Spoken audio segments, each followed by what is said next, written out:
Dès les premiers pas de ta vie, la présence de quelque chose de plus grand a peut-être manifesté sa puissance de manière subtile mais transformatrice. Certains d'entre nous portent des marques invisibles depuis leur plus jeune âge, des traits qui indiquent une vocation spéciale et silencieuse qui nous accompagne au fil des années.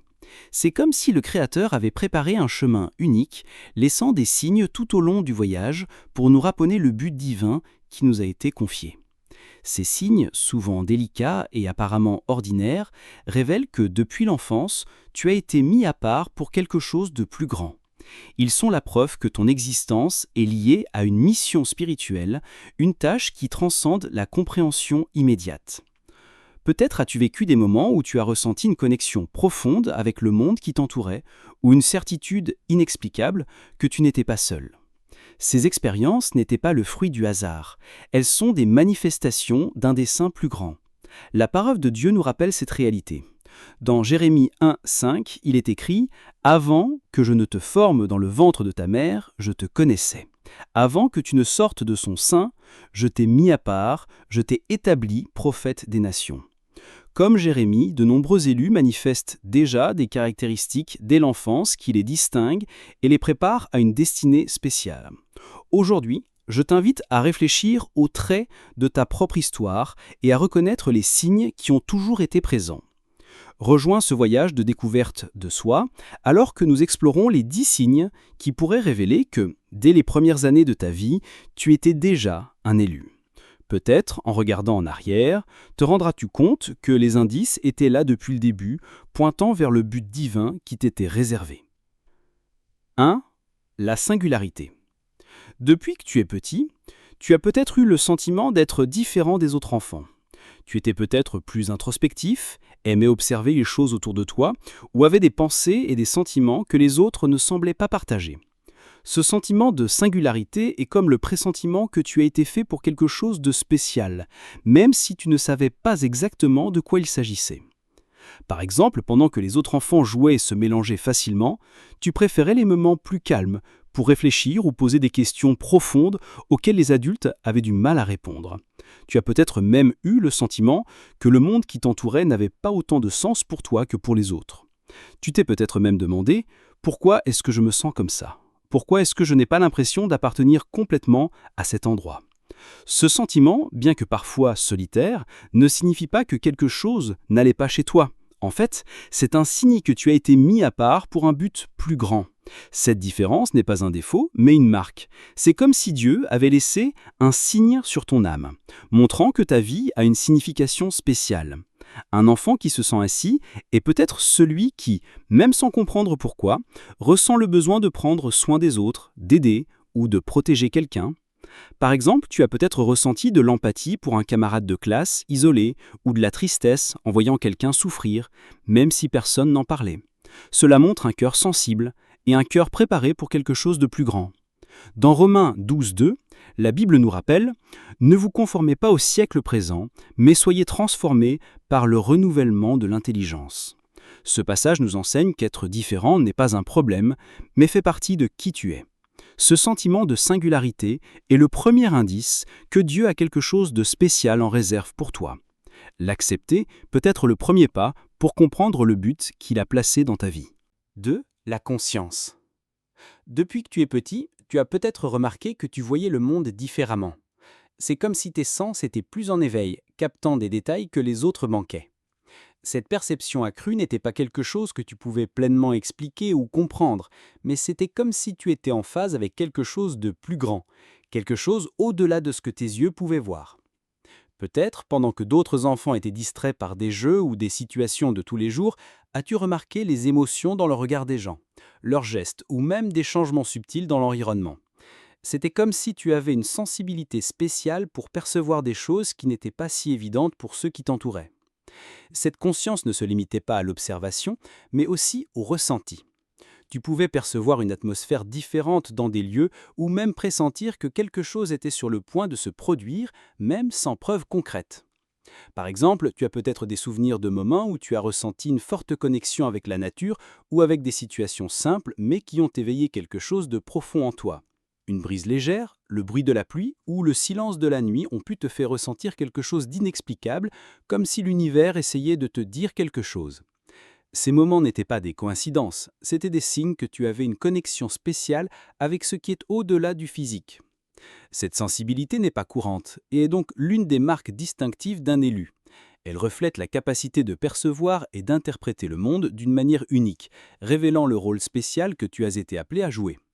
Dans Proverbe 20, 27, il est écrit « L'esprit de l'homme est une lampe de l'Éternel, il sonde toutes les profondeurs de l'être ». Ce passage nous rappelle que Dieu nous guide souvent à travers cette perception intérieure, utilisant notre sensibilité pour nous montrer des chemins ou nous alerter sur des situations importantes. Reconnaître cette conscience accrue est une étape essentielle pour comprendre ton but.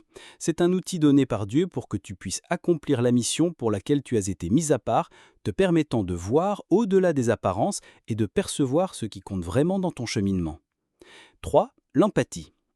L'un des signes les plus clairs que tu as été choisi est la capacité de ressentir profondément les émotions de ceux qui t'entourent. Depuis l'enfance, tu as peut-être remarqué que tu étais différent des autres à cet égard. Alors que beaucoup ignoraient ou ne remarquaient pas ce que les autres ressentaient, tu semblais capter ces émotions comme si elles étaient les tiennes. Cette sensibilité n'était pas quelque chose de superficiel, mais une ouverture du cœur pour comprendre et embrasser ce qui se passait autour de toi. Peut-être te souviens-tu de moments où quelqu'un était triste ou en détresse, et que même sans que cette personne ne disait rien, tu savais qu'elle avait besoin de réconfort. C'était comme si tu étais capable de voir au-delà des mots, ressentant la douleur ou la joie des autres comme si elle était aussi réelle que la tienne. Cette empathie unique n'est pas seulement un trait de personnalité, mais un don spirituel qui te prépare à aider, à prendre soin et à servir. Par exemple, tu as peut-être été l'enfant qui se souciait des camarades de classe qui étaient exclus ou qui avaient du mal à ignorer la souffrance des autres. Peut-être as-tu ressenti le besoin de réconforter quelqu'un, même sans savoir exactement ce qui se passait. Cette empathie extraordinaire reflète l'amour de Dieu qui agit dans ton cœur, te façonnant pour que tu sois une source de réconfort et d'espoir pour les autres. La parole nous rappelle l'importance d'être sensible aux besoins des autres. Dans Romains 12, 15, il est écrit « Réjouissez-vous avec ceux qui se réjouissent, pleurez avec ceux qui pleurent ». Ce passage montre que ressentir ce que les autres ressentent est une manière de refléter l'amour divin et d'accomplir le dessein de Dieu dans nos vies. Cette empathie extraordinaire, présente dès le plus jeune âge, n'est pas une faiblesse, mais une force. C'est un outil qui te permet de te connecter profondément avec les autres en offrant soutien, compréhension et lumière dans les moments difficiles. 4. Les pressentiments. Dès le plus jeune âge, de nombreux enfants élus font des rêves saisissants et intenses, voire des pressentiments qui se réalisent avec le temps. Ces événements ne se produisent pas par hasard, ce sont des signes clairs que quelque chose de plus grand est à l'œuvre dans leur vie. Ces rêves, souvent chargés de significations profondes, sont comme des messages qui pointent vers le but spécial pour lequel ils ont été destinés. Peut-être te souviens-tu d'un rêve qui semblait beaucoup plus réel que n'importe quel autre. Il a pu être si clair qu'il est resté dans ta mémoire pendant des années, ou, qui sait, tu as peut-être eu ce sentiment inexplicable que quelque chose était sur le point de se produire et l'a ensuite vu se réaliser exactement comme tu l'avais imaginé. Ces moments, bien que difficiles à comprendre dans l'enfance, étaient des manifestations de ta connexion avec le divin. Par exemple, un enfant choisi peut avoir des rêves qui l'avertissent de situations futures ou des visions qui lui apportent la paix en période de doute. Ces expériences sont comme des graines plantées dans son âme, le préparant à reconnaître et à embrasser le but que Dieu a pour sa vie. Souvent, ces rêves s'accompagnent d'un sentiment de réconfort ou d'une direction, comme s'ils étaient à rappel que tu n'es pas seul dans ton voyage. La Bible parle de la façon dont Dieu utilise les rêves pour communiquer avec nous. Dans Job 33, 15, 16, il est écrit « Il parle en rêve, par des visions nocturnes, quand un sommeil profond tombe sur les hommes, quand ils sont endormis sur leur couche. Alors il leur ouvre l'oreille et grave son instruction. » Ce passage renforce le fait que Dieu choisit souvent les rêves comme moyen de nous guider et de nous révéler son plan. Si tu as vécu ces moments, sache qu'ils sont plus que de simples coïncidences. Ils sont le reflet de l'appel plus grand dans ta vie. Reconnais-les comme faisant partie de ta connexion avec Dieu, qui te prépare dès le plus jeune âge à accomplir le but spécial qu'il a conçu pour toi. 5. La protection. Depuis l'enfance, tu as peut-être vécu des moments où tu semblais être inexplicablement protégé, Des situations où, face à un danger ou à un événement inattendu, quelque chose au-delà du naturel semblait intervenir, assurant ta sécurité. Ce sentiment qu'une force plus grande prenait soin de toi n'était pas le fruit du hasard. Ces moments, aussi difficiles à comprendre à l'époque, sont des signes clairs de la protection divine agissant dans ta vie. Peut-être peux-tu te souvenir d'épisodes où tu as échappé de justesse à un accident ou à une situation compliquée qui s'est étonnamment résolue en ta faveur. Tu as peut-être ressenti une présence invisible à tes côtés, comme s'il s'agissait d'un gardien veillant à ce que rien de grave n'arrive. Cette protection, présente dès l'enfance, est le reflet du soin de Dieu qui garde ceux qu'il a choisis pour accomplir un but spécial. Par exemple, imagine un moment où, par pur instinct, tu as évité quelque chose de dangereux sans même te rendre compte du risque réel que tu prenais. Ou peut-être que quelqu'un est entré dans ta vie au moment précis pour t'aider, comme s'il était envoyé par une puissance supérieure. Ces épisodes ne sont pas de simples coïncidences, ils démontrent que ta vie a une signification plus grande et que tu es préparé et protégé pour accomplir une mission divine. La Bible parle de cette protection spéciale dans le psaume 91, 11, où il est écrit « Car il ordonnera à ses anges de te garder dans toutes tes voies ». Cette promesse nous rappelle que Dieu confie sa protection à ceux qui ont un rôle important dans son plan. Reconnaître ce sentiment de protection divine, c'est comprendre que ton voyage n'est pas parcouru seul. Ces moments sont des rappels que tu fais partie de quelque chose de plus grand, que ta vie est guidée et gardée afin que le dessein de Dieu puisse s'accomplir. Accepter cette réalité est un pas vers une vie avec plus de confiance et de gratitude, sachant que même dans les moments les plus difficiles, tu n'as jamais été abandonné. Ton histoire est écrite avec soin, et chaque détail est une preuve de l'amour et de la protection divine qui t'entoure. 6. La connexion. Depuis que tu es petit, tu as peut-être eu l'impression que Dieu était très proche, comme un ami fidèle marchant à tes côtés. Ce sentiment de proximité n'était pas le fruit du hasard ou de ton imagination, c'était une expression claire de l'amour divin se manifestant d'une manière spéciale dans ta vie. Peut-être peux-tu te souvenir de moments où tu parlais à Dieu de manière simple, comme s'il était là, écoutant chaque mot. Même sans réponse audible, de nombreux enfants élus ont cette perception où la connexion avec Dieu devient quelque chose de naturel, presque comme une amitié. En période de difficulté, tu as peut-être ressenti une paix qui n'avait aucun sens compte tenu des circonstances. Peut-être qu'au milieu d'une situation chaotique, un sentiment de tranquillité et de protection t'enveloppait, t'assurant que tu n'étais pas seul. Ces épisodes sont des signes que Dieu a toujours été présent, te guidant et te fortifiant dès le plus jeune âge. Par exemple, il y a peut-être eu des moments où, même sans comprendre exactement pourquoi, tu as ressenti le besoin de prier ou de chercher des réponses auprès de quelque chose de plus grand. Ces expériences démontrent que ton cœur était déjà en phase avec le divin, prêt à recevoir les bénédictions et les conseils qui feraient partie de ton voyage. Cette relation étroite avec Dieu est l'un des plus grands cadeaux qu'un élu puisse vivre. La Bible renforce cette vérité dans le psaume 145, 18, où nous lisons « L'Éternel est près de tous ceux qui l'invoquent, avec sincérité. » Ce passage nous rappelle que Dieu n'est pas distant, mais qu'il est toujours aux côtés de ceux qui le cherchent avec foi et pureté de cœur. Si tu as eu cette connexion dès le plus jeune âge, sache que c'est le reflet de l'appel spécial que Dieu a placé dans ta vie. Cette proximité n'est pas quelque chose de courant, mais une préparation pour le but unique qu'il en réserve pour toi. Embrasse cette relation avec Dieu et permets-lui de continuer à grandir en étant le fondement pour affronter les défis et accomplir la mission pour laquelle tu as été mis à part. 7. Les défis. Dès le plus jeune âge, les élus ont tendance à affronter des situations qui les font se sentir différents. Tu as peut-être remarqué, même enfant, que tu ne t'intégrais pas complètement parmi tes pairs ou même dans ta propre famille. Ce sentiment de ne pas appartenir a pu être douloureux et solitaire, mais en même temps, il était essentiel pour façonner qui tu es aujourd'hui. Ces défis ne sont pas venus par hasard, ils faisaient partie du processus de préparation pour le but plus grand que tu étais appelé à accomplir. Souvent, ce sentiment d'isolement te pousse à voir le monde plus profondément. Pendant que les autres suivaient le flux des interactions quotidiennes, tu as peut-être questionné des choses que peu de gens considéraient. Ce genre de réflexion, bien qu'inconfortable, a élargi ta compréhension de la vie et des gens qui t'entourent. C'est dans ces moments de solitude et d'introspection que Dieu travaille dans nos cœurs, développant la force intérieure nécessaire pour surmonter les obstacles et comprendre les complexités de la condition humaine. Par exemple, tu as peut-être été celui qui se souciait davantage des sentiments des autres, tandis que ta père semblait ignorer la souffrance des autres. Ou peut-être as-tu l'impression que tes idées et tes pensées n'étaient pas pleinement comprises, comme si tu voyais le monde différemment. Cette différence n'était pas un défaut, mais une marque que tu as été mis à part pour quelque chose de plus grand, un but qui exige de la résilience et du courage. La Bible nous enseigne que ces difficultés font partie du processus de préparation. Dans Romains 3, versets 3 à 4, il est écrit « Bien plus, nous nous glorifions même de nos souffrances, car nous savons que la souffrance produit la persévérance un caractère éprouvé, et le caractère éprouvé l'espérance. » Ces difficultés ne sont pas des punitions, mais des outils pour façonner ton caractère et renforcer ta foi. Rappelle-toi que pour être un phare d'espoir, tu dois d'abord affronter des eaux turbulentes. Les difficultés que tu as rencontrées ont servi à te préparer, transformant la douleur en stress et l'isolement en empathie.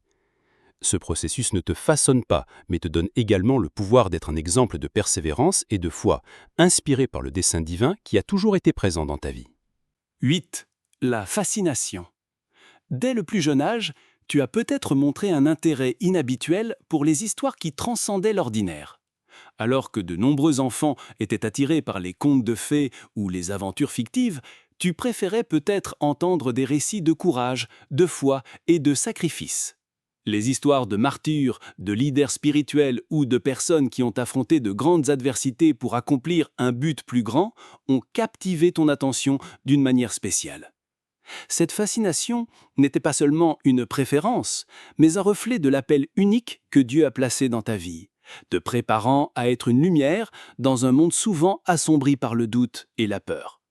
Cet intérêt précoce pour les figures de foi a peut-être commencé par des histoires bibliques. Peut-être que le courage de David face à Goliath a touché ton cœur, te montrant qu'avec la foi en Dieu, il est possible de surmonter des défis apparemment impossibles. Ou, qui sait, la persévérance de Noé, qui a obéi à Dieu et construit l'arche au milieu du scepticisme de tous, a peut-être inspiré ta détermination. Ces histoires ne faisaient pas que divertir, elles plantaient des graines d'inspiration, montrant que la foi peut transformer des vies et déplacer des montagnes. Un autre exemple est la vie de Joseph, qui a affronté des trahisons, des injustices et des années d'attente avant de voir le plan de Dieu s'accomplir. Il a été vendu comme esclave par ses propres frères, mais il a maintenu sa confiance en Dieu. Au final, il est devenu un leader qui a sauvé de nombreuses personnes de la famine. Pour un enfant fasciné par ces récits, l'histoire de Joseph est un rappel que même les moments les plus difficiles ont un but plus grand. Quelque chose qui peut résonner profondément dans le cœur d'un élu. En plus des récits bibliques, tu as peut-être aussi été intéressé par les histoires de personnes réelles qui ont vécu avec courage et foi dans des moments difficiles. Les martyrs qui ont refusé d'abandonner leurs convictions, les missionnaires qui ont porté le message de Dieu dans des lieux lointains, ou les réformateurs qui ont lutté pour la justice, ont peut-être nourri ton désir de faire une différence dans le monde. Ces exemples de dévouement et de conviction ont souvent éveillé en toi le désir de vivre avec un but similaire. La Bible renforce l'importance de s'inspirer de ces exemples. Dans Hébreux 12:1, nous lisons « Nous donc aussi, puisque nous sommes environnés d'une si grande nuée de témoins, rejetons tout fardeau et le péché qui nous enlace si facilement, et courons avec persévérance dans la carrière qui nous est ouverte. » Ce passage nous rappelle que les histoires de foi des autres sont des phares qui nous encouragent à poursuivre notre propre cheminement.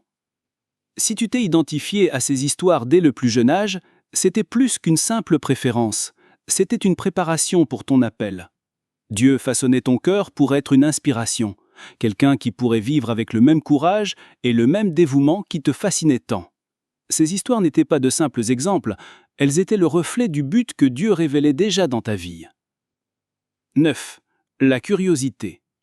Dès le plus jeune âge, tu as peut-être été cet enfant qui posait des questions difficiles auxquelles les adultes ne savaient pas toujours répondre. Des questions sur le but de la vie, la raison de la souffrance, ou même sur qui est Dieu, sont souvent venues à ton esprit. Cette curiosité n'était pas seulement enfantine, mais un signe que tu avais une connexion spéciale avec le divin et une âme destinée à chercher des réponses plus profondes que l'ordinaire. Tu t'es peut-être demandé ce qui se passe après la mort, pourquoi de mauvaises choses arrivent à de bonnes personnes ou comment le monde a été créé. Alors que d'autres enfants se satisfaisaient de réponses simples, tu voulais plus. Cette quête de compréhension était comme une flamme brûlant en toi, alimentant ton besoin de découvrir des vérités qui transcendaient l'évident. Cette soif de connaissance spirituelle n'était pas seulement naturelle, mais une indication que Dieu plantait déjà des graines de dessein dans ton cœur. Dans la Bible, nous trouvons des exemples clairs de personnes qui ont fait preuve de cette curiosité spirituelle. L'un d'eux est le jeune Samuel, qui dès son plus jeune âge a vécu dans le temple servant le prêtre Élie. Dans 1 Samuel 3,10, nous voyons Samuel entendre la voix de Dieu pour la première fois, ne sachant pas immédiatement que c'était le Seigneur qui lui parlait. Il répond « Parle, car ton serviteur écoute ». Cela montre que même sans tout comprendre, Samuel était déjà prêt à écouter et à apprendre, révélant une âme ouverte et connectée au divin. Un autre exemple est le jeune Jésus, qui, à l'âge de 12 ans, a été retrouvé dans le temple en train de discuter avec le chef religieux. Dans Luc 2, 46 à 47, nous lisons qu'il posait des questions et écoutait attentivement, laissant les docteurs stupéfaits par sa sagesse. Tout comme Jésus a montré un intérêt précoce pour les questions spirituelles, la curiosité que tu as ressentie dans l'enfance est aussi le reflet d'un appel plus grand. Cette quête de réponse a peut-être conduit à explorer des histoires bibliques, à observer le comportement des gens, ou même à passer de longues heures à réfléchir sur le sens de la vie. Tu voulais comprendre plus que ce qui était visible, parce qu'au fond de toi, tu savais que quelque chose de plus grand guidait tout. Peut-être que dans des moments de silence, tu as ressenti une présence ou une intuition qui te disait de continuer à chercher. Cette curiosité spirituelle et existentielle est un cadeau. C'est comme si Dieu te préparait à être quelqu'un qui, en plus d'apprendre, partage les réponses et l'espoir que tu as trouvés. Proverbe 2, 3, 5 nous encourage. Si tu appelles la sagesse, si tu élèves ta voix vers l'intelligence, si tu la cherches comme l'argent, si tu la poursuis comme un trésor, alors tu comprendras la crainte de l'Éternel et tu trouveras la connaissance de Dieu. Cette soif de sagesse est un outil puissant qui te propulse dans ton voyage.